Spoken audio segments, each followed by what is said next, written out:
पहले क्या होता था कि अन्नकूट जब होता है ना, तो अन्नकूट के समय पर श्रीमद् वल्लभाचार्य जी की 7 निधियां थीं, जिनको उन्होंने अपने पुत्रों को बांट दिया। गोसाई जी आदि ने, सबने एक निधि।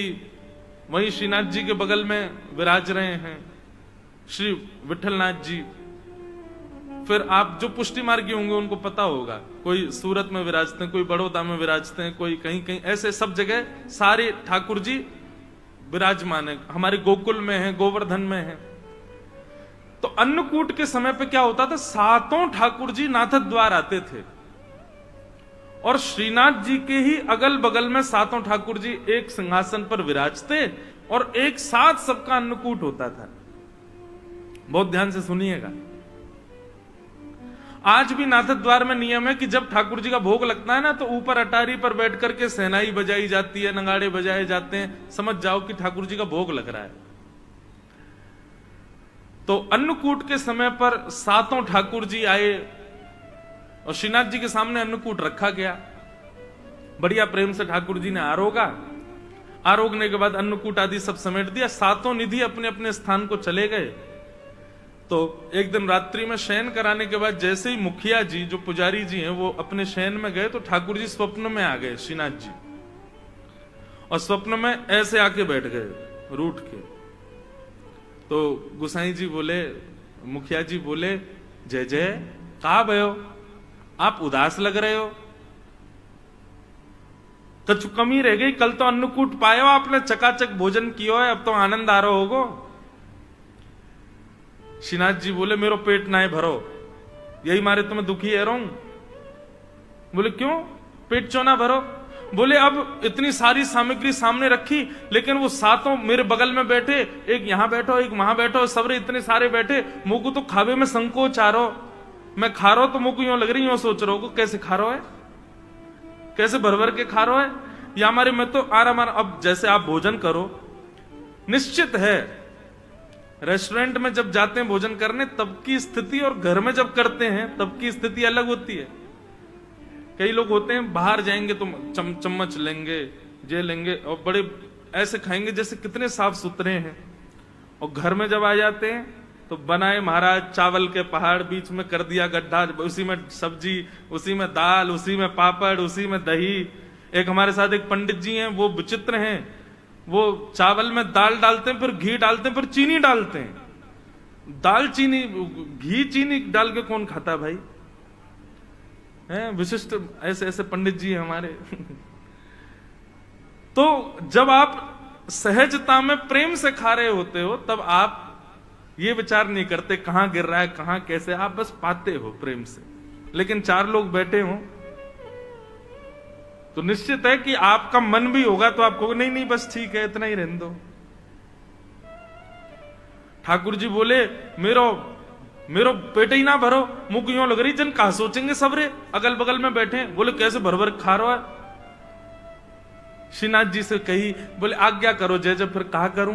बोले एक काम करो, मेरो एक और अन्नकूट करो, और अब की बार कोई को बताइयो मत, एक गुपचुप अन्नकूट करो। और सुनो, ये जो तुम अटारी पे नगाड़े वारे बैठा दे, कहो सबरी पूरी दुनिया पर तो चल जाए कि मैं भोजन कर रहा हूं, इनको भी अंदर कमरा में बैठा दो, कोई को पता नहीं चलना चाहिए मेरो अन्नकूट है रो।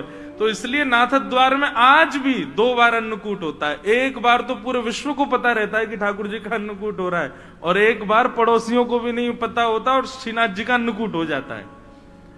तो उस अन्नकूट का भाव क्या? बोले ठाकुर जी प्रेम से पाते हैं अकेले बैठ करके। इसलिए भैया पर्दा किया करो। ठाकुर जी को अपनी प्राइवेसी चाहिए, उनको अच्छा लगता है।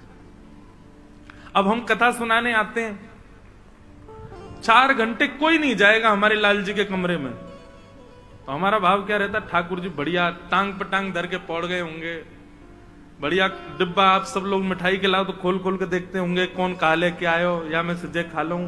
मधुमंगल, श्रीदामा, तनसुका, मनसुका सब आ जाते होंगे कमरा में, खूब बिस्तर पर कूदते होंगे, तकियांत एक दूसरे को मारते होंगे, और जैसे यहाँ आरती होती होगी फिर ऐसे खड़े हो जाते होंगे, अब आवे वारो सहज हो जाओ। तो इसलिए ठाकुर जी को थोड़ा एकांत दो, ठाकुर जी को कभी पर्दा करो, कभी ऐसे करो, उसमें ये भाव मत रखो अकेले रह जाएंगे, नहीं। उनको एकांतिक स्थिति कभी कभी प्रिय है, लेकिन कभी कभी, रोज नहीं। तो ऐसी बात है भैया। सेवा में सदैव याद रखो, जो आपको अच्छा लगता है वो ठाकुर जी को करना नहीं है। ठाकुर जी को जिसमें सुख मिले वो उनको पधराओ, वो उनको प्रदान करो। कई लोग होते हैं, हमें तो ऐसे ही अच्छा लगता है। आपके अच्छे लगने के लिए ठाकुर जी हैं क्या? ठाकुर जी को जिसमें रुचि लगे वो ठाकुर जी को निवेदित करो। कथा क्रम में चलें। कल हम आप सब लोगों ने श्रवण किया कि श्रीमद् भागवत की रचना हुई, और श्रीमद् भागवत जी की रचना में प्रधानता पंचम पुरुषार्थ प्रेम की है। वेद व्यास जी ने भागवत की रचना की और वही भागवत की सुंदर गाथा अपने पुत्र श्री सुखदेव जी को अर्पित की। सुखदेव जी ने यह कथा जाकर के परीक्षित को सुनाई। प्रश्न हुआ, परीक्षित कौन है? तो यहां से अब महाभारत का थोड़ा प्रसंग आता है कि यदामृधे कौरव संजयाना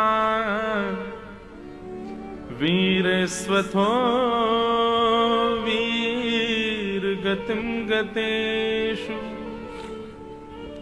ब्रकोदरावे दगदा विमर्श भृगनोरुदंडे धृतराष्ट्रपुत्रे।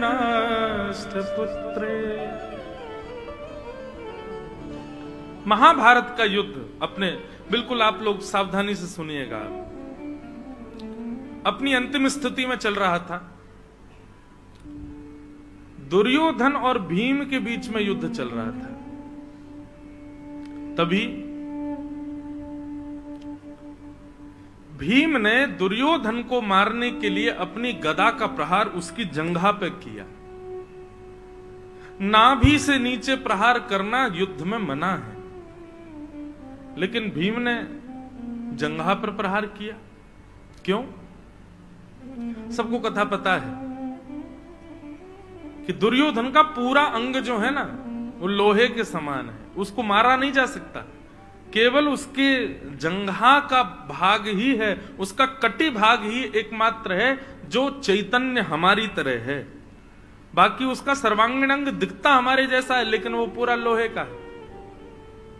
क्योंकि गांधारी ने अपने संपूर्ण जीवन के नेत्रों की ऊर्जा अपने पुत्र को देखने के लिए निर्वस्त्र अवस्था में देख लिया था, लेकिन भगवान ने आकर के ऐसी युक्ति की कि दुर्योधन से कहा, अरे निर्वस्त्र जाओगे मां के सामने, कम से कम एक कौपीन तो धारण कर लो। तो केले का पत्ता आगे लगा लिया। जैसे गांधारी ने नेत्र खोल करके देखा, संपूर्ण अंग लोहे का हो गया, लेकिन उसकी जंघा का भाग जो है वो रह गया। गांधारी ने डांटा, बोले ये तू केले का पत्ता लपेट के क्यों आया? बोले मां आपके सामने निर्वस्त्र थोड़ी आऊंगा। वही दुर्योधन के वध का कारण बना। भीम ने अपनी गदा का प्रहार दुर्योधन की जंघा पर किया और जंघा टूटते ही दुर्योधन गिर पड़ा। महाभारत का युद्ध पांडव जीत गए। पांडव अपने विजय का आनंद कर रहे थे। भगवान ने संपूर्ण पांडवों को उत्सव मनाने के लिए कहा कि कल उत्सव मनाएंगे, अभी रात्रि विश्राम करो। लेकिन तभी अर्धरात्रि में दुर्योधन ने गुरुपुत्र अश्वत्थामा को भेज दिया, जाओ सोते हुए पांचों पांडवों को मार दो। यदि हम हस्तिनापुर की गद्दी पर नहीं बैठेंगे तो ये भी नहीं बैठेंगे। सोते हुए पांडवों को मारने के लिए अश्वत्थामा आया, परंतु भगवान पांचों पांडवों को लेकर के कहीं अन्य स्थान पर चले गए और अश्वत्थामा ने द्रौपदी के सोते हुए 5 बालकों को मार दिया। अंधेरे के कारण उसको पता नहीं चला, 5 बालकों को मार दिया और पूरे पांडवों के समाज में उत्सव की जगह मातम मनने लगा। प्रातः काल होते ही जब द्रौपदी को पता चला कि मेरे पुत्र मार दिए,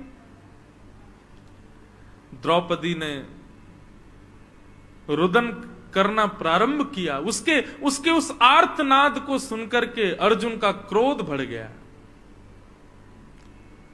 अर्जुन कहने लगा, द्रौपदी तुम रोना नहीं, मैं तुमको वचन देता हूं, मैं प्रतिज्ञा लेता हूं, जिसने भी तुम्हारे 5 बालकों को मारा, वो कोई भी हो, मैं उसको जीवित नहीं छोड़ूंगा। भगवान ने अर्जुन को समझाया, अर्जुन निर्णय लेने में एक बात का ध्यान सदैव रखो। क्या? क्रोध में कभी भी निर्णय नहीं लेना चाहिए।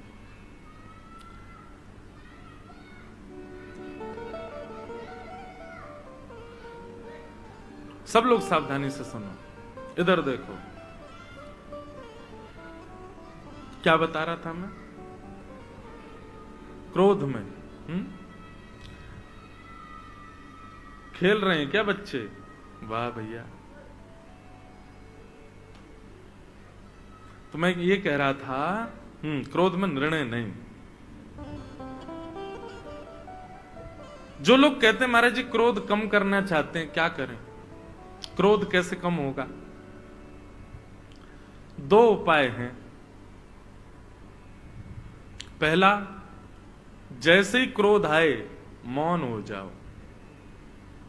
भाई थोड़ा तो कुछ करना पड़ेगा। अब आप चाह रहे हो कि कोई जड़ी बूटी मिल जाए उससे क्रोध कम हो जाए, तो ऐसे तो होगा नहीं। थोड़ी प्रक्रिया तो आपको करनी पड़ेगी। तो जब क्रोध आए तब मौन हो जाओ, बोलो नहीं, क्योंकि क्रोध का सबसे पहला प्रभाव, दुष्प्रभाव आपकी जीभ पर होता है। और उस समय आप ऐसी भाषा का भी प्रयोग कर देते हैं जो आपने कभी नहीं बोली है। देखो, या तो जीवन में सत्संग इतना होना चाहिए कि क्रोध भी आए तो आपकी भाषा डगमगाए ना, लेकिन इतना सत्संग जीवन में नहीं है, इतना हमने अभी सत्संग किया नहीं है, तो क्रोध आने पर अपनी जीव को शांत कर लो, बस मौन हो जाओ, कैसे भी करके टेप लगा लो, मुट्ठियां बांध लो, बोले बोलना नहीं है कुछ भी, बस। दूसरी बात, क्रोध में कुछ भी हो जाए पर कभी भी कोई निर्णय मत लीजिए, क्योंकि क्रोध के समय पर आपका सर्वांगीण अंग, आपके समस्त विचार, आपकी हर स्थिति तामसिक हो जाती है। और तामसिक स्थिति में जब आप निर्णय लेते हैं तो वो आपका कभी कल्याण नहीं करेगी। आज तक भी कई लोग पछताते हैं कि हमने उस समय ऐसा निर्णय क्यों लिया, क्रोध के कारण हमने ऐसा क्यों बोला। वो क्षमा मांगते हैं, बाद में बोध होता है उनको कि हम गलत थे। इसलिए क्रोध में भैया ये 2 काम कर लो, एक तो मौन हो जाओ, दूसरी बात कोई निर्णय मत लीजिए। निर्णय तभी लीजिए जब आपका क्रोध शांत हो जाए। क्रोध कैसा होना चाहिए, मैं अपनी कथाओं में कहा करता हूं, जल के जैसा। पानी का स्वभाव है कि जितनी देर उसको अग्नि के ऊपर रखोगे उतनी देर ही गर्म रहता है, पर अग्नि से जैसे ही अलग कर दोगे धीरे धीरे धीरे धीरे अपने आप शांत हो जाता है। कई लोग क्या होता है कि किसी बात से नाराज हो गए, बच्चे ने कुछ तोड़ दिया, अब नाराज हो गए, गुस्सा आ गया, तो जब टूटी हुई वस्तु देखी तो स्वाभाविक है क्रोध आ गया आपको। आपने उस समय थोड़ा उल्टा सीधा कुछ कह दिया या कुछ कर दिया, ठीक है, लेकिन अब वो गिलास साफ कर दिया गया, स्थिति शांत हो गई, बच्चा बेचारा रो लिया, क्षमा मांग ली, सब कर ली, लेकिन अब 3 दिन हो गए, अब गुस्सा ही बैठे हो, उसी बात से ही नाराज बैठे हो। ये क्रोध गलत है। जब स्थिति समाप्त हो जाए तो आपका क्रोध भी समाप्त हो जाना चाहिए। पर जो लोग क्रोध में आकर के वर्षों वर्ष तक क्रोध रहता है, वर्ष तक किसी को क्षमा नहीं करते, वर्ष तक क्रोध में ही रहते हैं, अरे इसने ऐसा किया था मेरे साथ में, ये उचित नहीं है। क्रोध जल के जैसा होना चाहिए, आपका स्वभाव जल के जैसा होना चाहिए। ताप लगी है तो गर्म हो गए, लेकिन ताप से आपको कोई विलक करे तो अपने आप शांत हो जाओ। क्रोध में निर्णय मत लीजिएगा। अर्जुन को भगवान रोकने लगे, अर्जुन निर्णय मत लो, लेकिन अर्जुन नहीं माना।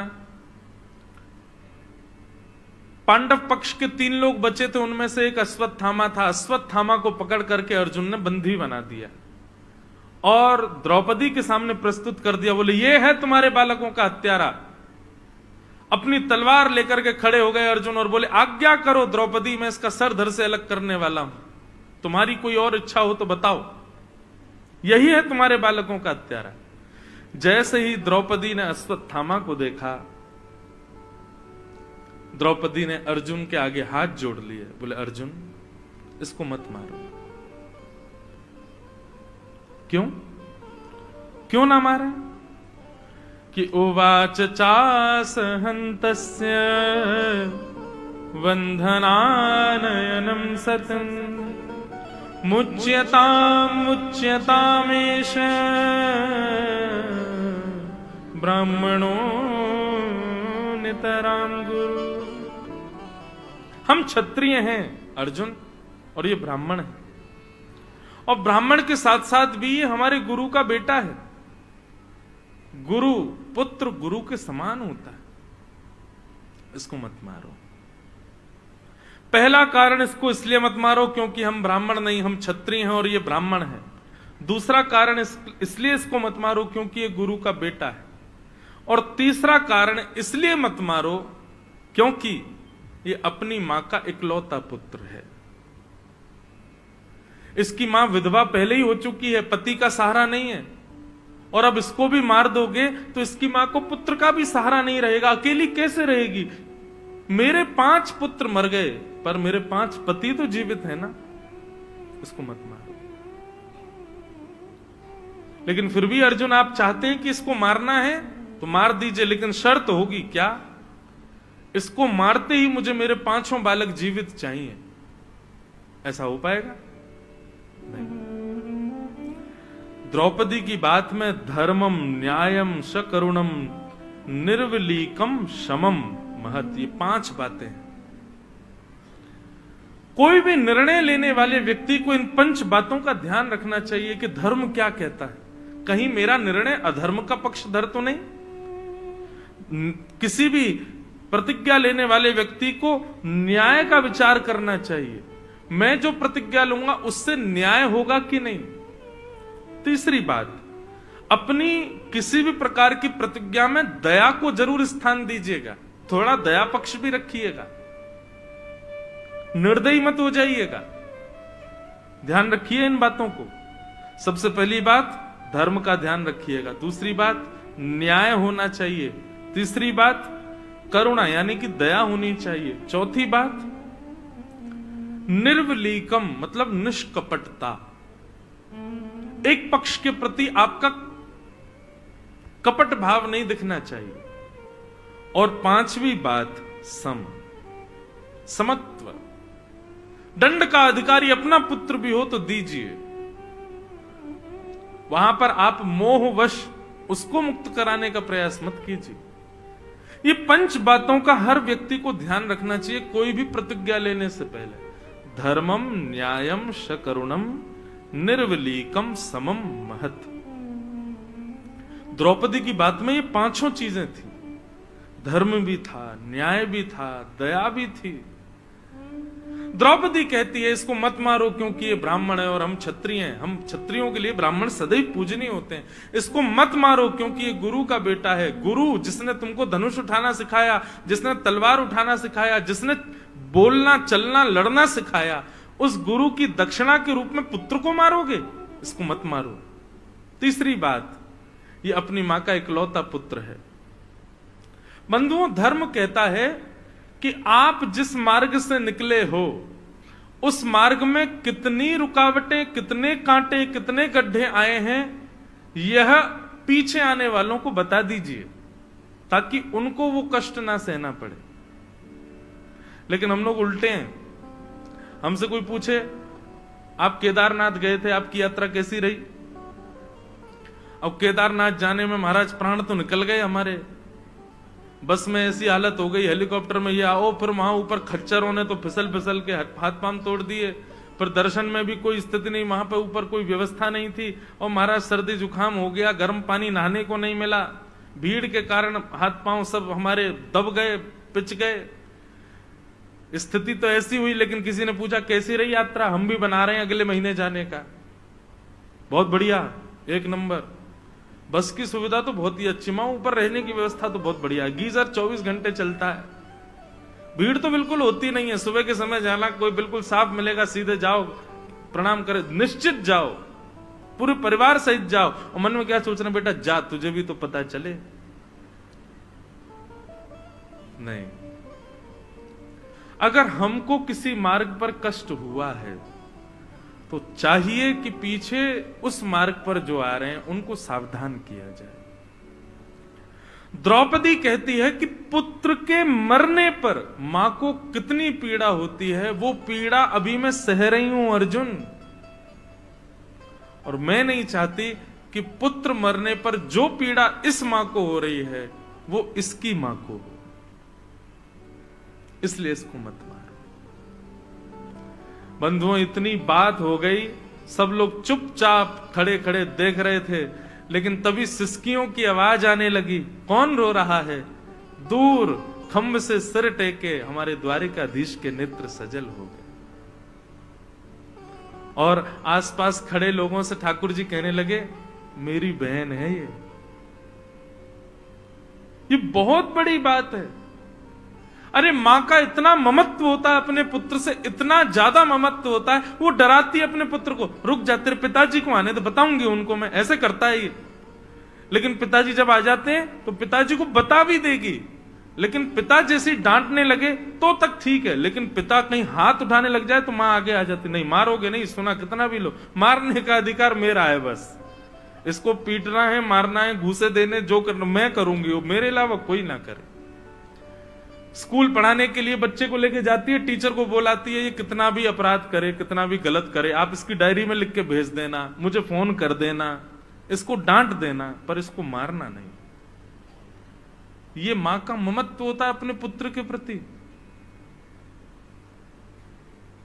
उस मां के निर्दोष 5 बालक मार दिए गए, और वो मां हत्यारे को सामने देख करके कह रही है कि इसको छोड़ दो। ये बहुत बड़ी बात है, ये सामान्य बात नहीं, ये साधारण बात नहीं है बंधु। ठाकुर जी इतने प्रसन्न हो गए द्रौपदी से, इतने प्रसन्न हो गए। बंधुओं, एक बात याद रखना, आपके घर में अनुकूलता है तब आप कुछ अच्छा करो, ठाकुर जी उससे प्रसन्न नहीं होते। प्रतिकूल स्थिति आवे और उसमें भी आप अपना धैर्य ना खो, तब ठाकुर जी प्रसन्न होते हैं। अनुकूल स्थिति में तो सब धैर्यवान हो जाते हैं, प्रतिकूल स्थिति में होके दिखाओ। आप जिस मंजर में नहीं रह सकते उसमें भी अपने आप को शांत रख करके दिखाओ, अपने आप का। अब एक कथा है तो हंसी की, पर एक बात है। वृंदावन में एक संत ने मौन व्रत धारण करने का नियम ले लिया, मैं मौन रहूंगा। कब तक मौन रहोगे? बोले 14 वर्ष तक मौन रहूंगा। 12 वर्ष उनके मौन में निकल चुके थे, लेकिन वो महात्मा क्या करते थे? मौन थे पर हाथ में डायरी पेन लेके चलते थे, और उनको जिसको कुछ कहना होता था लिख करके उसको दे देते थे। किसी को गाली भी देनी होती थी, लिख के दे देते थे। ऐसा मौन था उनका। अब संतों में भी आपस में एक दूसरे से आनंद तो लेते ही हैं। एक बार वो महात्मा किसी पंगत में बैठे थे भोजन करने, उनको गुलाब जामुन बड़ा प्रिय था। तो गुलाब जामुन वाले से दूसरे संत ने जाके कह दिया, बोले सुन, सबको गुलाब जामुन देना, वो मौनी बाबा बैठे उनको मत दियो। बोले वो तो गुलाब जामुन के बड़े प्रेमी है, 4 पहले ही रखवा लेते हैं। बोले इसीलिए तो कह रहे हैं उनको मत दियो। बोल वो पाएंगे नहीं, तू देना नहीं उनको। अब लेकर के गुलाब जामुन भोग, गुलाब जामुन प्रसाद, गुलाब जामुन प्रसाद सबको देते देते जैसे बाबा के पास गए, बाबा तो उसी की प्रतीक्षा कर रहे थे। अच्छा बाबा नहीं चाहिए, आगे चले गए।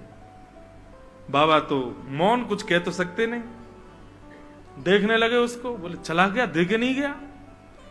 घूम करके बेचारा पूरी पंगत में फिर से जैसे ही आया तो बाबा ने पूड़ी भी नहीं खाई, अभी ऐसे ही बैठे थे तान के, बोले अब के दे के जाएगा।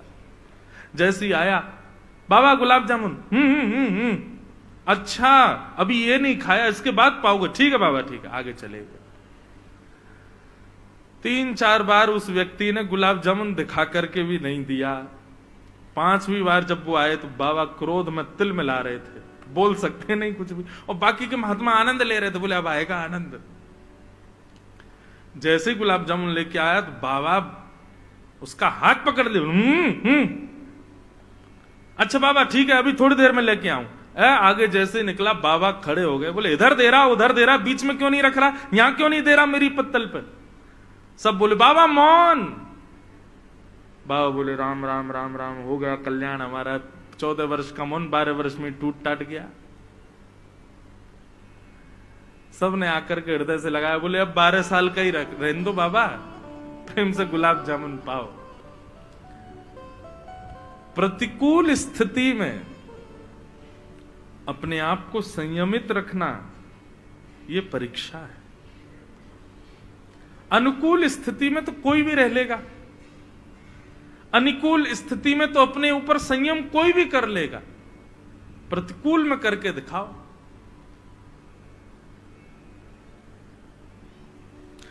जब दूसरों पे आती है तो सब उपदेश देने पहुंच जाते हैं, ऐसा करो ऐसा करो, अरे राम राम, ऐसा नहीं तुमको ऐसा करना था, ऐसा नहीं तुमको ऐसा करना था, ओहो तुमने ये गलती कर दी इसीलिए ऐसा हुआ है। लेकिन जब वही घटना खुद के ऊपर आ जाती है तो सब भूल जाते हैं, हम लोग निकल जाते हैं सब बाहर, कुछ नहीं कर पाते। लेकिन द्रौपदी की कितनी श्रेष्ठ बात, अपने बालकों के हत्यारे के लिए भी वहां पर वो धर्म का विचार कर रही है, न्याय का विचार कर रही है, करुणा का विचार कर रही है, समता का विचार कर रही है, निष्कपटता का विचार कर रही है, एक मां की पीड़ा का विचार कर रही है, उसके ब्राह्मणत्व का विचार कर रही है, वो गुरु का बेटा है इस बात का विचार कर रही है। कोई रीझा हो चाहे ना रीझा हो, पर श्याम सुंदर रीझ गए द्रौपदी से। क्रिया सदैव ऐसी करो जिससे ठाकुर जी प्रसन्न हो। हम लोगों की ऐसी कभी कभी ओछी हरकतें हो जाती हैं कि केवल 4 लोगों को खुश करने के लिए हम वो काम कर देते हैं। नहीं, क्रिया सदैव ऐसी करो जिससे श्याम सुंदर प्रसन्न हो। द्रौपदी पर भगवान रीझ गए। अर्जुन ने भगवान से पूछा, भगवान आप ही बताओ मैं क्या करूं। भगवान बोले, ब्रह्म वंदुर्न हंतव्य आतताई बधारण। अर्जुन, ब्राह्मण कैसा भी क्यों ना हो उसको मारना नहीं चाहिए, परंतु बालकों का हत्यारा कोई भी क्यों ना हो उसको छोड़ना नहीं चाहिए। अश्वत्थामा ब्राह्मण है इसलिए इसको मारना नहीं है, अश्वत्थामा छोटे बालकों का हत्यारा है इसलिए इसको छोड़ना भी नहीं। अर्जुन समझ गए मुझे क्या करना है, मतलब मृत्यु दंड से भी कोई बड़ा दंड इसको देना है। और बंधुओं आज आप स्पष्ट सुन लीजिएगा, मृत्यु दंड से भी एक बड़ा दंड होता है। क्या? प्रतिष्ठित व्यक्ति का भरे समाज में अपमान। ये मृत्यु दंड से भी बड़ा दंड है।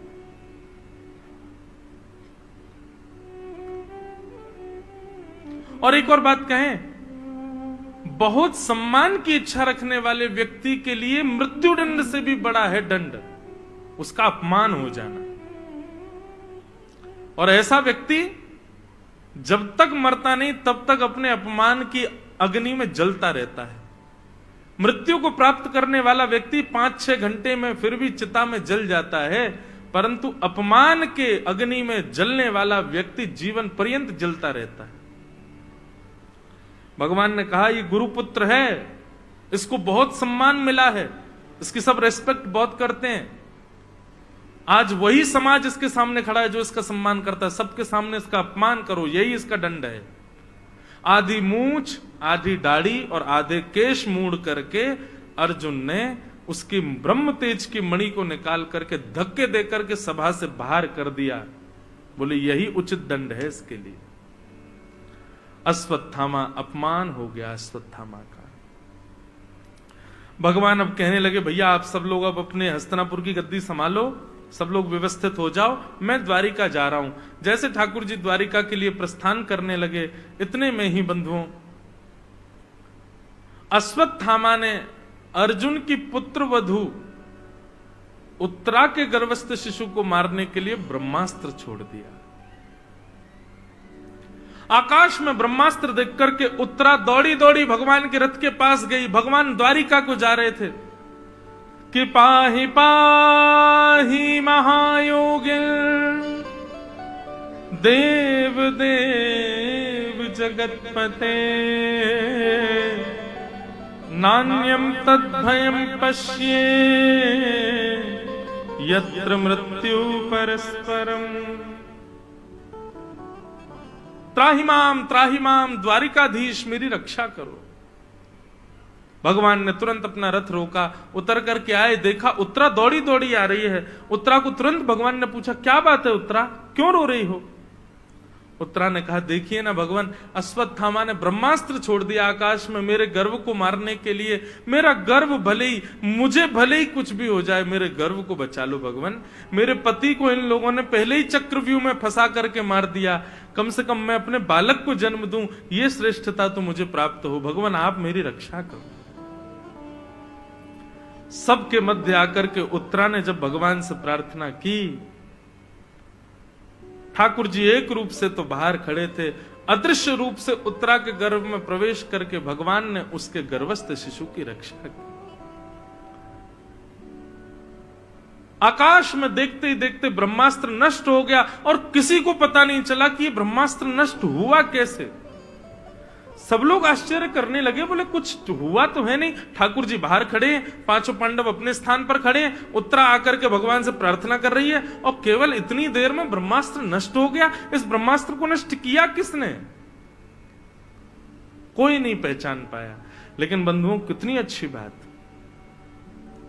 ब्रह्मास्त्र जैसे नष्ट हुआ, आकाश की ओर सब लोग आश्चर्यचकित होकर देख रहे थे कैसे नष्ट हुआ ब्रह्मास्त्र। ठाकुर जी ताली बजाने लगे, बोले जय हो जय हो जय हो। सब बोले क्या हुआ भगवान? बोले उत्तरा के भजन के प्रताप ने, उत्तरा के पातिव्रत धर्म ने, उत्तरा की धर्म नैष्ठिकता ने देखो ब्रह्मास्त्र को आकाश में नष्ट कर दिया। समझ में आई बात? नष्ट तो ठाकुर जी ने किया, लेकिन श्रेय पूरा उत्तरा को दे दिया। उत्तरा ने किया, उत्तरा के भजन बल ने किया। आप जाते हो मंदिर में जाकर के सोने का छत्र चढ़ा करके आए, पूरा मंदिर ताली बजाता, वाह वाह वाह भैया देखो इन्होंने सोने का छत्र चढ़ाया।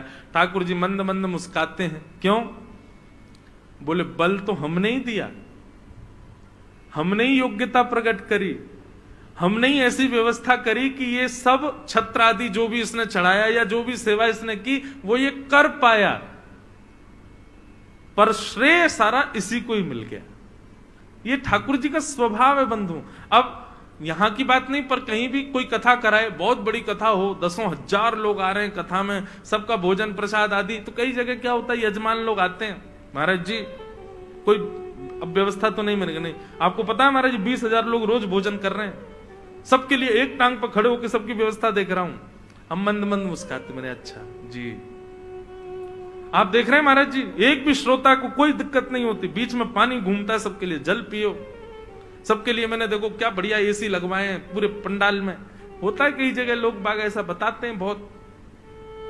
तब मुझे यही प्रसंग याद आता है, करता तो सब ठाकुर जी हैं, पर ठाकुर जी का स्वभाव कैसा है, क्रेडिट हमको ही दे देते हैं कि तुमने किया, पर हमारी सामर्थ्य कुछ नहीं है। और इसका सीधा प्रमाण है हमारे बर्बरीक जी श्री खाटू श्याम जी। उनसे जब पूछा गया कि महाभारत युद्ध का सबसे श्रेष्ठ योद्धा कौन था, युधिष्ठिर अपने धनुष को देखने लगा, मेरा नाम लेंगे? अर्जुन बोला गांडीव धनुषधारी तो मैं ही हूं, मेरा नाम लिया जाएगा। सब लोग अपनी अपनी छाती चौड़ा रहे थे, लेकिन बर्बरीक जी के नेत्रों में आंसू आ गए। बोले महाभारत युद्ध का सबसे श्रेष्ठ योद्धा कोई था तो योगेश्वर कृष्ण। युधिष्ठिर आदि बोले हैं ये कन्हैया? बोले हाँ। अरे आप भूल गए लगते हैं, इन्होंने तो शस्त्र भी नहीं उठाया पूरे युद्ध में। बोले इसीलिए तो आप सब योद्धाओं को तो शस्त्र की भी आवश्यकता है, पर ये बिना शस्त्र के ही सबको मार रहे थे। और वास्तविकता में पूछो अर्जुन, तो जितनों को तुमने मारा वो सब मरे मराए थे पहले से ही। ठाकुर जी ने जिस दिन सोच लिया कि इसकी मृत्यु उसी दिन मर गया, केवल छोड़ रखा कि अर्जुन बाण मारेगा तो श्रेय अर्जुन को मिलेगा। मृत्यु तो पहले हो चुकी थी महाभारत के योद्धाओं की, एक कौरव पहले ही मारे जा चुके। जिस दिन भगवान शांति प्रस्ताव लेकर के गए और दुर्योधन ने कहा सुचक्रैवन दास्यामि बिना युद्धेन केशव, सुई की नोक के बराबर जमीन भी युद्ध के बिना नहीं दूंगा। वास्तव में तो ये कौरव उसी दिन मर गए थे सारे। ठाकुर जी सोच लें, इसको मारने के लिए कुछ क्रिया करने की आवश्यकता है नहीं, वो सोच भर लें फिर तो मृत्यु निश्चित है।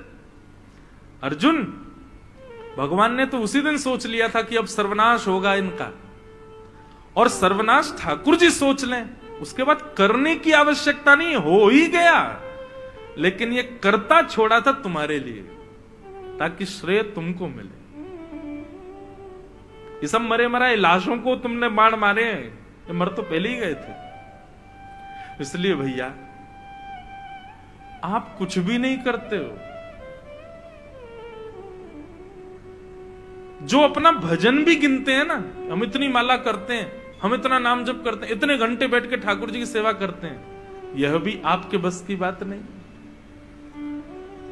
ठाकुर जी जरा से रूठ जाएं, आप एक मिनट नहीं बैठ पाओगे उनके सामने।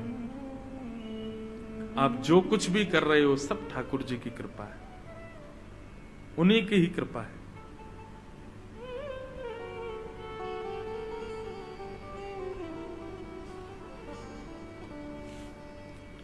भगवान ने श्रेय दे दिया उत्तरा को। सब लोग कहने लगे अरे कैसे ब्रह्मास्त्र नष्ट हुआ? भगवान बोले उत्तरा का पातिव्रत है, ये उत्तरा का भजन बल है, उत्तरा की धर्म नैष्ठिकता। उत्तरा तुझको प्रणाम है भैया, तेरे धर्म बल ने देख ब्रह्मास्त्र को नष्ट कर दिया आकाश में। उत्तरा को भी लगने लगा हाँ ये तो जरूर मेरे ही बल से नष्ट हुआ है। ठाकुर जी मंद मंद मुस्काने लगे, सब उत्तरा की प्रशंसा करने लगे, लेकिन कोने में खड़ी कुंती बुआ भगवान को देख रही थी। पास आई भगवान के, ठाकुर जी बोले कहो बुआ, देखो कैसी बहू आपके घर में उत्तरा, इसका भजन बल, इसका धर्म बल, इसकी पातिव्रत सेवा, इस सबके बल से देखिए आज इसने ब्रह्मास्त्र को नष्ट कर दिया। कुंती बोली ठाकुर जी आप कितने चतुर हो, मैं ये गहराई नाप नहीं पा रही हूं, आप बहुत चतुर हो। ठाकुर जी बोले क्यों, ऐसा क्यों कह रही हो? बोले मुझे सब पता है, उत्तरा के गर्भ के शिशु को उसके धर्म बल ने नहीं बचाया। यदि उसका धर्म बल भजन बल में इतनी सामर्थ्य होती ना, तो अभिमन्यु जीवित खड़ा होता है यहां पर। जिस अभिमन्यु को चक्रव्यूह से नहीं बचा पाया कोई, उस उत्तरा का बल इतना हो गया कि वो अपने गर्भ के बालक को ब्रह्मास्त्र से बचा लेगी, अपने पति को बचा लेती। ये सब आपकी कृपा है। आप एक रूप से बाहर खड़े थे और दूसरे अदृश्य रूप से आपने भीतर प्रवेश किया और भीतर जाकर के अपनी गदा को घुमाया है, उसी के बल से ही ये नष्ट हुआ है और श्रेय दे रहे उत्तरा को। ठाकुर जी तुरंत गए, कुंती बुआ का मुंह बंद कर दिया, बोले चुप रहो बुआ, काय को पोल खोल रही है, और लगे रहने देखो सब देखो उत्तरा की प्रशंसा कर रहे हैं। कुंती एकांत में ठाकुर जी को ले गई और बोली अब मेरी बात सुनिए, मुझे आपकी स्तुति करनी है भगवान। और कुंती ने भगवान की प्रथम श्रीमद् भागवत की सबसे पहली स्तुति है कुंती स्तुति। भक्त ठाकुर जी के भेद को पहचान जाते हैं भगवान। ठाकुर जी सबसे छुपा लेंगे अपनी क्रियाओं को, लेकिन एक वैष्णव से नहीं छुपा सकते। ठाकुर जी की हर लीला वैष्णव खोज लेता है। कुंती ने भगवान की स्तुति गाई, बहुत सुंदर स्तुति है कुंती की। कुंती भगवान से कह रही है कि नमस्ये पुरुषं त्वाद्यम ईश्वरं प्रकृते परम अलक्ष्यं सर्वभूतानां अंतर्बहिर्वस्थितम्। हे नाथ, आप पूरे जगत कारण हो, आप साक्षात भगवान हो, मैं आपको प्रणाम करती हूं, मैं आपको नमस्कार करती हूं। कुंती ने बंधुओं अपनी स्तुति में एक बात सिद्ध कर दी। हम सब वैष्णवों को कुंती संकेत करते हुए कहती है कि एक भक्त भगवान को कुछ नहीं दे सकता, कुछ भी नहीं। केवल एक वस्तु आप ठाकुर जी को दे सकते हो, क्या? दोनों हाथ जोड़ करके सर झुका के आप केवल नमन कर सकते हो। इसके अतिरिक्त जो कुछ भी आप ठाकुर जी को दे रहे हो वो ठाकुर जी की कृपा से आपको प्राप्त है। नमन, नमन का मतलब क्या होता है? अब ये मन मेरा नहीं है ठाकुर जी, ये मन पर वश आपका है, इसलिए नमन। ये सर झुका के नमस्कार करना, केवल इसके अतिरिक्त आप कुछ भी ठाकुर जी को नहीं देते। जो भी दे रहे हो, एक प्रकार से ऐसा समझ लो, आप मेरे घर आए और आपने सोचा खाली आता है यार, कुछ तो दें महाराज जी को, तो मेरे ही घर में लगे हुए चित्र को उतारा, पहुंच दिया और मुझे कहा महाराज जी आपके घर पधारे, लीजिए आपके लिए एक भेंट लेके आए। अब मैंने देखी, मैंने यार ये तो मेरे ही डाइनिंग हॉल की चित्र पेंटिंग है, तुमने उतार के मुझको ही दे दी। ठाकुर जी ले लीजिए ना। अब ऐसा मत कि हमने दिया है, आप इसको मान लीजिए हमारी तरफ से एक उपहार। यही होता है हमारे और आपके साथ जब हम मंदिर में जाते हैं, प्रसाद चढ़ाएं, फूल चढ़ाएं, पुष्प चढ़ाएं। और सबसे बड़ी बात, ये जो लोग 2000 की नोट निकाल के ऐसे घुमाते ठाकुर जी के आगे यूं, और यूं घुमा के जब चढ़ा देते हैं तो ठाकुर जी कहते हैं देख बगल में लक्ष्मी खड़ी है मेरे, धन की अधिष्ठात्री, मैंने कृपा करके इसको दिया, मैंने ही कृपा करके इसको इतना बल दिया कि ये पुष्प ला सके। ये पुष्प भी मेरी ही कृपा से प्रकट हुए बगीचे में। ये पुष्प को बनाने वाले मालिक के ऊपर भी मेरी कृपा है। इसमें जो धागा है उसमें भी मेरा ही बल है। उसको पैसे से खरीद करके लाया, वो धन भी मेरी पत्नी लक्ष्मी है। लेकर के आया है, जो लेके आया वो भी मैं ही हूं, और आकर के मेरे सामने ऑफर करते हुए अपना श्रेय ले रहा है। आप कुछ नहीं करते ठाकुर जी के लिए, केवल आप नमस्कार करते हो बस। ये दो हाथ जोड़ करके जो आप दीन होते हो ना, बस इसके अतिरिक्त आप और कुछ नहीं दे सकते ठाकुर जी को। कुंती ने यही कहा कि नाथ हम आपको कुछ नहीं दे सकते, केवल नमन कर सकते हैं।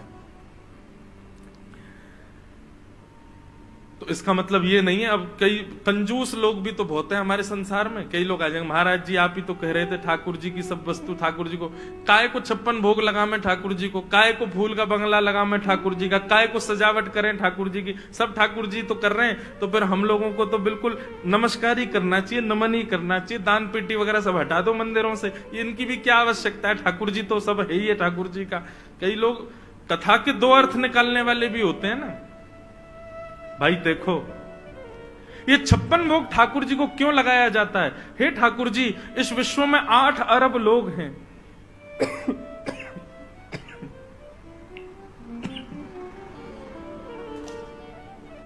ध्यान से सुनिए। हे ठाकुर जी, इस विश्व में 8 अरब से भी ज्यादा लोग हैं, और 8 अरब से भी ज्यादा तो मानव हैं। उसके अलावा चींटी कितनी, पशु पक्षी कितने, जल के जंतु कितने आदि, और ये सब कितनी मात्रा में है कुछ पता थोड़ी है। परंतु भगवान, ये सारा विश्व आपके गर्भ में रहता है। हम आपको 56 भोग लगा करके ये निवेदित करते हैं, भगवान आप पूरे हमारे 56 भोग को स्वीकार करो। ये 56 भोग आपके जब गर्भ में जाए, पूरा विश्व का कोई भी व्यक्ति भूखा ना रहे। आप सबका मंगल करना ठाकुर जी, सबके मंगल की कामना से आप 56 भोग लगाते हो। आप ठाकुर जी को पुष्प का श्रृंगार करते हो, फूल बंगला लगाते हो। हे ठाकुर जी, हम पूरे विश्व को तो नहीं सजाते, लेकिन पूरा विश्व आप में है, इसलिए हम आपको पुष्पों में सजा देते हैं। आप पूरे विश्व को ऐसे ही सुंदर महकाते रहना, शीतल रखना, सबको व्यवस्थित कर देना। हम पूरे विश्व का कुछ नहीं कर सकते, पर पूरे विश्व को समेटे हुए नारायण विष्णु सहस्रनाम में कहते हैं, भीष्म पितामह विश्वम विष्णु वशत्कारो। ये पूरा विश्व विष्णु में है। अगर हम उस विष्णु की आराधना करते हैं तो पूरे विश्व की आराधना है।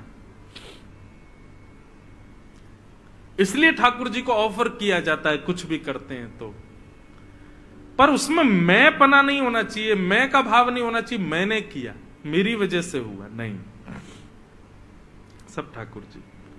कुंती ने भगवान की स्तुति गाई, और स्तुति गाते हुए अंत में कहा, भगवान आपसे कुछ मांगना चाहती हूं। ठाकुर जी बोले मांगो। बोले पहले वचन दो, जो मांगूंगी सो दोगे। ठाकुर जी बोले वचन की क्या जरूरत है, आप मांग लो हम दे देंगे। बोले नहीं नहीं नहीं नहीं, पहले वचन दीजिए, जो मांगूंगी सो दोगे। ठाकुर जी बोले वचन देते हैं, आप जो मांगोगी सो देंगे। कुंती अपना पल्लू ठाकुर जी के सामने फैलाती है और कहती है, भगवान आप यदि मुझे देना चाहते हो तो विपद संतु न सस्वत तत्र तत्र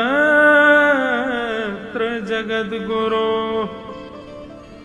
भवतो दर्शनम यत्स्या अपुन भव दर्शनम। हे नाथ, यदि आप मुझे कुछ देना चाहते हैं तो बस एक वरदान दे दीजिए। पूरे विश्व में जितने भी कष्ट हैं, जितने भी संकट हैं, जितनी भी विपत्तियां हैं, जितनी भी आपत्तियां हैं, जितनी भी प्रतिकूलता हैं, वो सब इस कुंती के जीवन में आ जाएं। कृपा करके मुझे बहुत दुखी कर दीजिए नाथ, मुझे यही वरदान चाहिए। वरदान का भाव सुनते ही ठाकुर जी तो घबरा गए। बुआ ये क्या मांग रही हो आप? तुमने बचपन से आज तक विपत्ति तो सही है, आप कभी खुश नहीं रही हो कुंती बुआ। बंधुओं, महाभारत के 3 पात्र हैं, कभी पढ़ लेना है इनको, आपका हृदय हृदय भर आएगा। कुंती, कर्ण और कृष्ण, तीनों के नाम क से हैं। इन तीनों का जीवन यदि आपने देख लिया तो अपने कष्ट आपको कम लगेंगे। बुआ आपने सुख सहा कब, मुझे यह बताना जरा। छोटी सी अवस्था थी आपकी, एक संत ने आपको मंत्र दे दिया, बोले बेटी तुमने मेरी बड़ी सेवा करी, इस मंत्र को गाओगी तो जिस देवता को चाहोगी वो तुम्हारे सामने प्रस्तुत हो जाएगा। आपने खेल खेल में सूर्य नारायण को प्रकट कर लिया और बाल अवस्था में सूर्य नारायण आपके सामने प्रकट हो गए। आपने कहा अरे वापस चले जाओ, मैं तो ऐसी देख रही थी मंत्र में शक्ति है कि नहीं। सूर्य नारायण ने कहा देवी हम आए हैं, आपने जो मंत्र कहा है उसकी सामर्थ्य है कि जो इस मंत्र का उच्चारण उसको कुछ देना पड़ेगा, हम आपको बिना दिए तो लौटेंगे नहीं, कुछ तो देंगे आपको। कुंती ने कहा मुझे कुछ नहीं चाहिए, मैं तो बस देख रही थी इस मंत्र से क्या होता है, आप चले जाओ। सूर्य नारायण बोले नहीं देवी मैं कुछ तो दूंगा। तो अपने समान अपना पुत्र कर्ण आपको दे दिया। छोटी सी अवस्था में कर्ण प्राप्त हो गया था आपको बुआ। उस अवस्था में आपको यह भी नहीं पता था बालकों को पालना कैसे चाहिए। उस अवस्था में घर से, परिवार से, पूरे समाज से बचाने के लिए उस बालक को और अपने मर्यादा को आपने लता पत्रों में लपेट करके उस बालक को नदी में बहा दिया। एक मां के लिए कितनी पीड़ा की बात होती है कि उसका प्रथम बालक लोक लाज से बचाने के लिए आपने उसको बहा दिया। आपका ब्याह हुआ पांडु के साथ, जिस पांडु को श्राप लगा था कि सहवास की भावना से अपनी पत्नी के सन्निकट जाओगे तो तुम्हारी मृत्यु हो जाएगी, उसकी भी आप सेवा करती रही जीवन पर्यंत। अंत में वह भी मर गया, विधवा हो गई आप, 5 बालक आपके ऊपर छोड़ गया। उसके बाद भी जो हस्तिनापुर की गद्दी आपकी थी उसको कौरवों ने हटिया लिया और आपको अपने बालकों के साथ वन में जाना पड़ा। बुआ आज तक केवल सहा ही तो है आपने, कष्ट कष्ट कष्ट कष्ट कष्ट कष्ट। अब जाकर के युधिष्ठिर के सिर पर मुकुट विराजमान हुआ, उसने महाभारत का युद्ध जीत लिया। अब जाकर के हस्तिनापुर की गद्दी आपको वापस मिली। इतने वर्षों बाद आपके जीवन में अब सुख आया और आपने मेरे सामने झोली फैला के फिर दुख मांग लिया मुझसे, क्यों?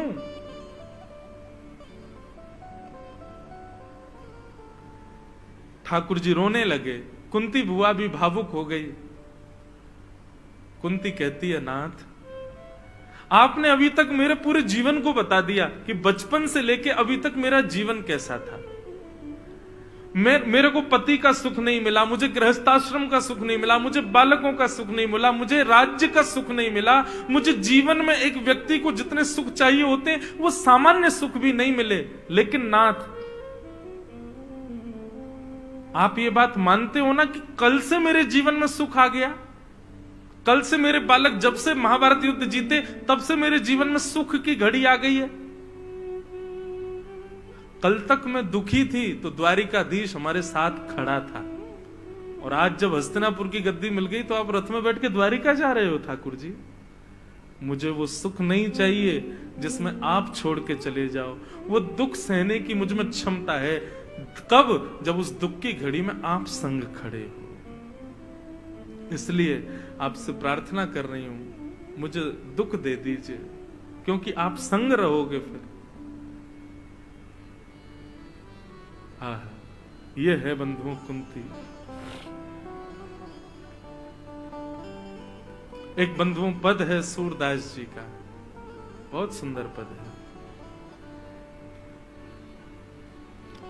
लाज रखो गिरधारी,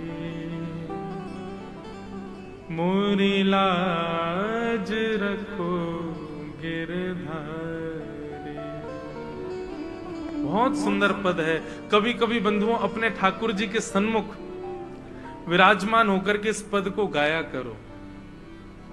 जैसी लाज राखी द्रौपद की, जैसी लाज राखी द्रौपद की, होन ना दीन उघारी, होन ना दीन उघारी। खेचत खेचत दो भुज थाके, खेचत खेचत दो भुज थाके, खेचत खेचत दो भुज थाके, खेचत खेचत दो भुज थाके। दुशासन पच भारी, चीर बढ़ायो मुरारी, मोरी लाज रखो गिरधारी, मोरी लाज रखो गिरधारी। जैसी लाज राखी अर्जुन की, जैसी लाज राखी अर्जुन की, जैसी लाज राखी अर्जुन की, जैसी लाज राखी अर्जुन की।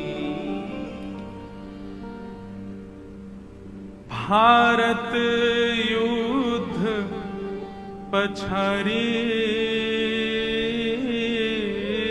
भारत युद्ध पछारी। सारथी हो के रथ को हाक्यों, सारथी हो के रथ को हाक्यों, सारथी हो के रथ क्यों हाक्यों, सारथी हो के रथ को हाक्यों। चक्र सुदर्शन धारी, मोरी लाज रखो गिरधारी, मोरी लाज रखो गिरधारी,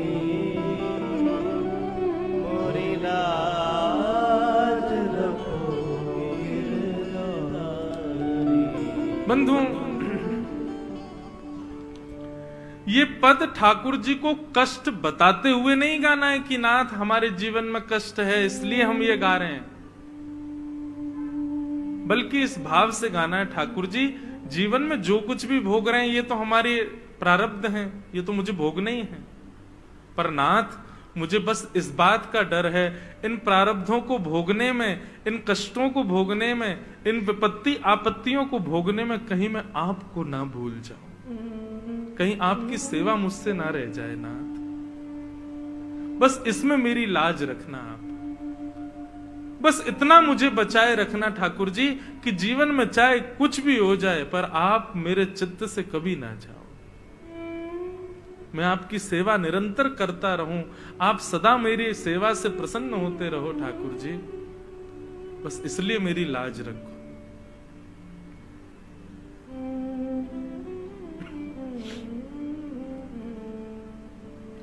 कुंती ने भगवान की स्तुति गाई, भगवान ने हृदय से लगा लिया, बोले बुआ मैं तुझे वचन देता हूं, तू जब चाहेगी कि मुझे कृष्ण से मिलना है उसी क्षण एकांत में चली जाना, मैं तुझे एकांत में प्रकट होकर मिलने आ जाया करूंगा, द्वारिका के लाख काम छोड़ के तेरे पास आऊंगा, लेकिन तू कभी अकेली नहीं रहेगी बुआ, और मैं वचन देता हूं जब मैं अपनी लीला पूरी करके जाता हूं पूरा विश्व यहीं रह जाएगा, पर अपनी कुंती बुआ को मैं अपने संग लेके जाऊंगा, वो मेरे संगी रहेगी। कुंती की स्तुति पर ठाकुर जी रीझ गए। बंधु कई बार ना कथा कहते कहते हमको लगता है कि केवल कहते और सुनने मात्र से हमको संतोष क्यों हो जाता है, हमने कुंती की स्तुति सुन ली आप प्रसन्न हो गए, मैं बोल करके प्रसन्न हो गया, नहीं, कई बार कहूं तो मुझे कोई अतिशयोक्ति नहीं कहने में, मुझे कई बार आत्मग्लानि होने लग जाती है कि इन पर भी कृपा उन पर भी कृपा, सब पे, हम पे कब होगी, हम पे कब अनुग्रह करोगे नाथ। आप कुंती की भक्ति से प्रसन्न हो जाते हैं, आप रैदास की भक्ति से प्रसन्न हो जाते हैं। हमारे आगरा में बंधुओं एक वैष्णव थे मुगल काल के समय पर, वो ठाकुर जी की नित्य सेवा किया करते थे, उनके घर में भी त्रिभंग लली ठाकुर जी थे, नित्य सेवा करते थे। परंतु मुगल काल में बंधुओं एक पीड़ा और थी कि जब मुगल के सैनिकों को पता चलता था कि किसी घर में ठाकुर जी की सेवा होती है तो वो लोग क्या करते थे, सेवा करने वाले वैष्णव को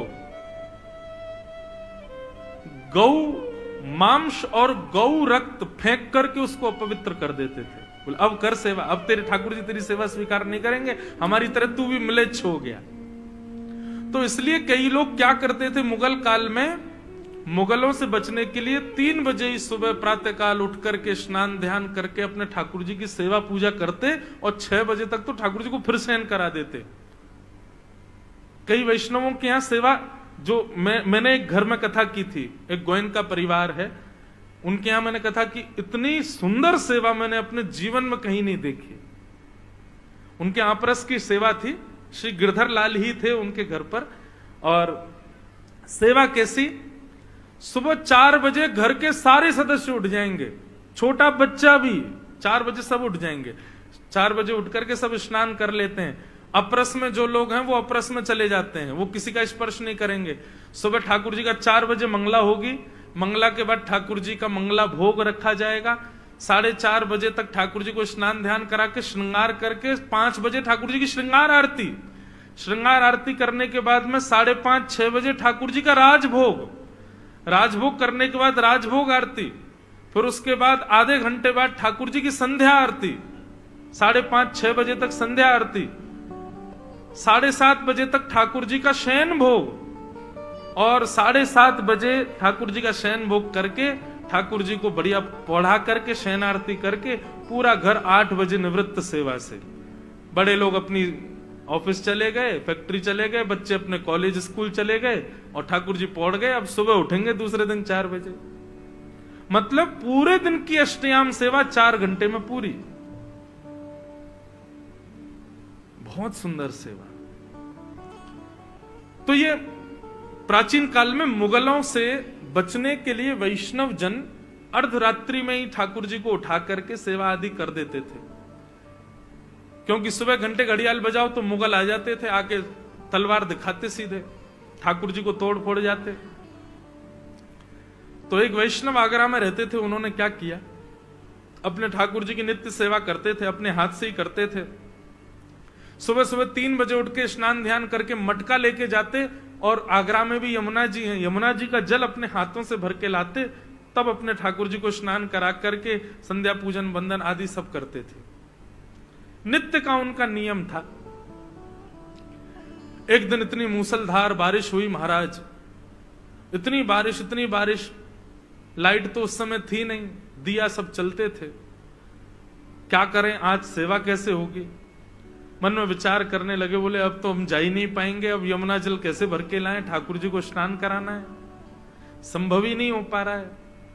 सुबह तक की प्रतीक्षा करें, दिन में जाएं तो मुगल परेशान करते हैं। ये मन में विचार कर ही रहे थे, सोच रहे थे आज ठाकुर जी की सेवा नहीं हो पाएगी, और इस बात से इतने घबरा गए कि हाथ पांव उनके कांपने लगे। बोले आज ठाकुर जी की सेवा कैसे होगी? वैष्णव का तो सर्वधन ठाकुर जी हैं। इतने में बंधुओं क्या हुआ, उनके घर के बाहर एक मशाल लिया व्यक्ति आ गया।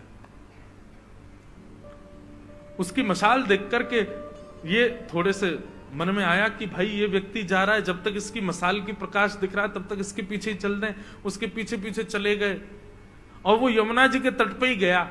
वहां जैसे ये पहुंचे, इन्होंने कहा बढ़िया है, इसके सहारे हम आ गए, वापस तो हम जैसे तैसे लौट भी जाएंगे। और महाराज उन्होंने यमुना जल आदि सब अपना भर लिया, बड़े प्रसन्न थे, ठाकुर जी की सेवा पूरी होगी। जैसे ही वापस जाने लगे तो मशाल वाला व्यक्ति पुनश्च आगे चलने लगा और मार्ग दिखाता दिखाता उनके घर के पास तक तो गया, पर वो तो अपना आगे चला गया, ये अपने घर आ गए। बोले बड़ा बड़ा भला आदमी था भैया, अपने किसी काम से गया होगा, लेकिन इसकी मशाल ने हमारी सेवा पूरी करा दी। ठाकुर जी का बड़ा अनुग्रह है कि हमारी सेवा आज नहीं छूटेगी। खूब प्रसन्न हो गए थे महाराज, अपने हाथ पांव धोए, कीचड़ लग गई थी।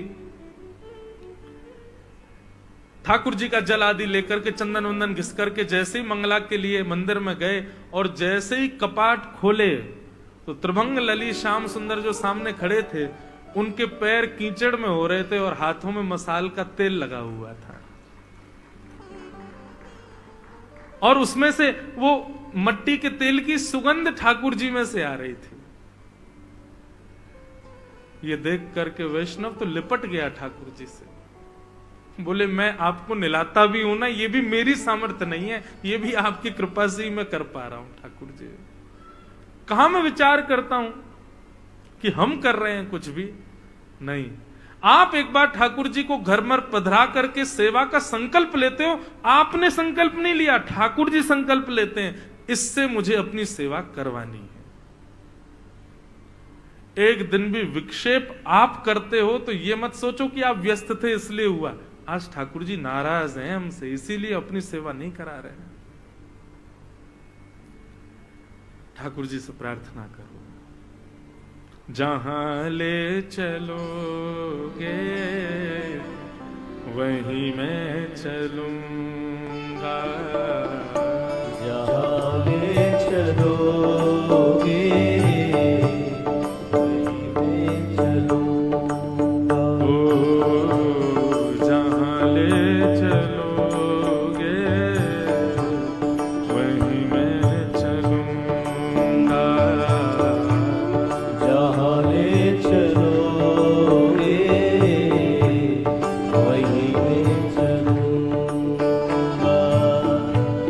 जहां नाथ रख दोगे, जहां नाथ रख दोगे, जहां नाथ रख दोगे, जहां नाथ रख दोगे, ओ वहीं मैं रहूंगा, जहां ले चलोगे वहीं मैं चलूंगा।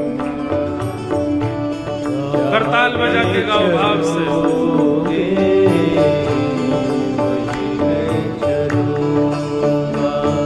ओ ये जीवन समर्पित चरण में तुम्हारे, तुम ही मेरे सर्वस्व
नाथ, तुम्हें छोड़ कर नाथ, मैं किससे कहूँगा जहाँ ले चलोगे वहीं मैं चलूँगा।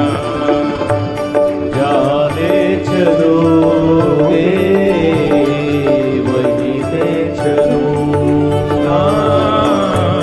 जहाँ ले चलोगे वहीं मैं चलूँगा। जाने चलोगे वहीं मैं श्री राधा रमण लाल की।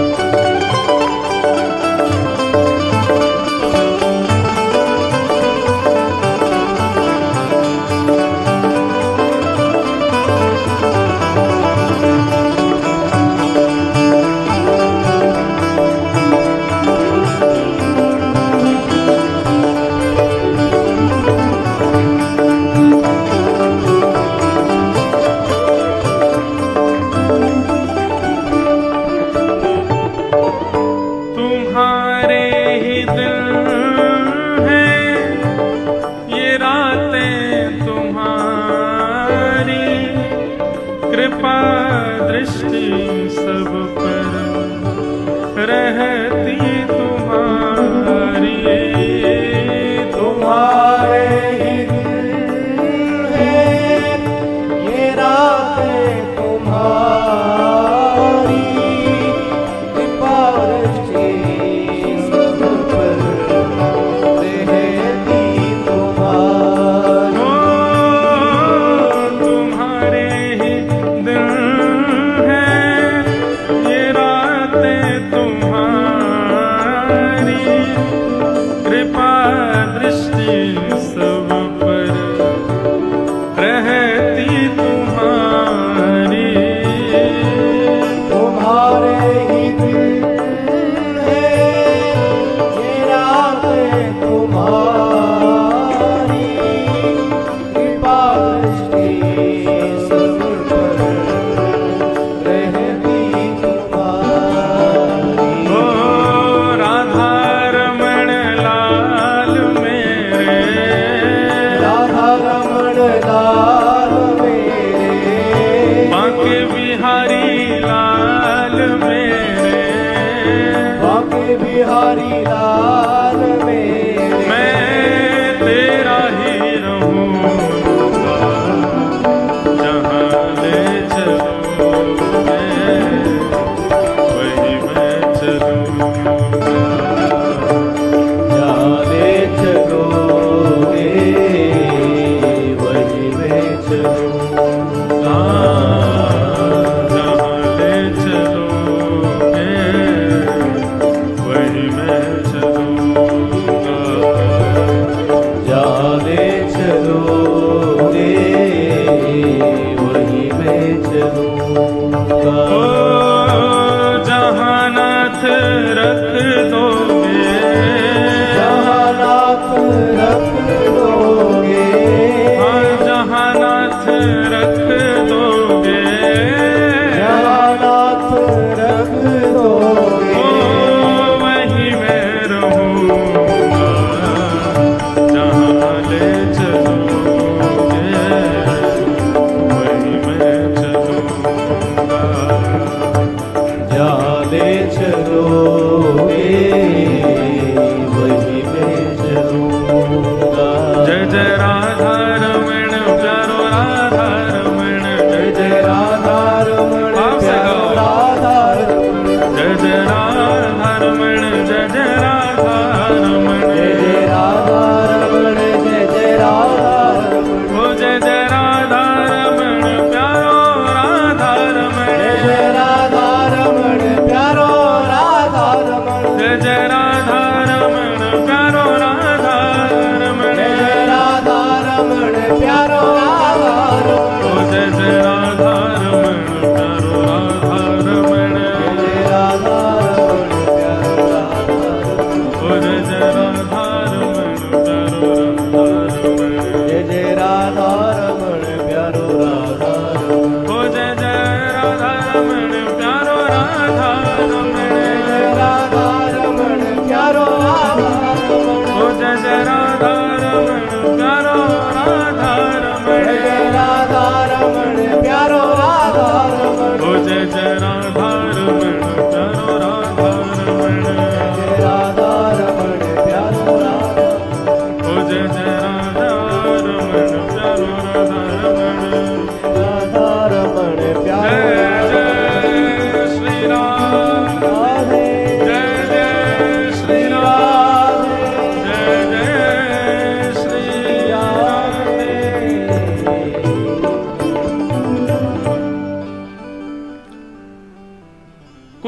भगवान की स्तुति गाई, भगवान ने कुंती के ऊपर मधुर कृपा की। आगे भागवत में फिर ठाकुर जी प्रस्थान करने लगे पुनश्च द्वारिका के लिए, तो युधिष्ठिर जी रोने लगे। भगवान युधिष्ठिर जी को लेकर के रणभूमि में गए, जहां पर भीष्म पितामह भगवान की प्रतीक्षा कर रहे थे।